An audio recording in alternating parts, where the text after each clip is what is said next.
বন্ধুরা প্লিজ আমার চ্যানেলটি সাবস্ক্রাইব করুন এবং পাশে থাকা বেল আইকনে ক্লিক করুন।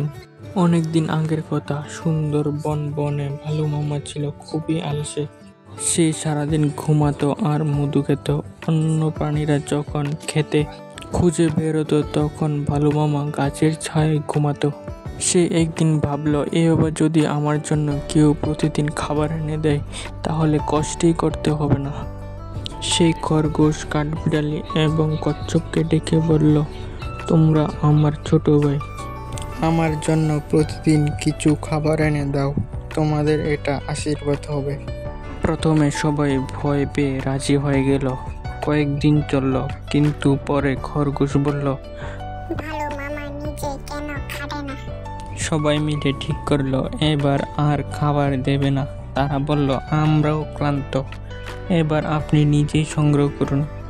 ভালো মামা রাগ করে বলল, তাহলে আমি কারো সাথে কথা বলবো না।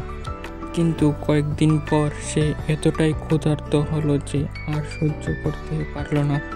শেষে সে নিজের গুহা থেকে বেরিয়ে খাবার খুঁজতে শুরু করলো।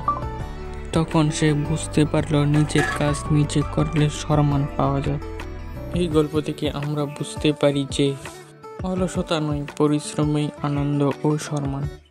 এরকম মজার মজার গল্প পেতে এখনই আমাদের চ্যানেলটি সাবস্ক্রাইব করে লাইক, শেয়ার, কমেন্ট করে আমাদের পাশে থাকুন।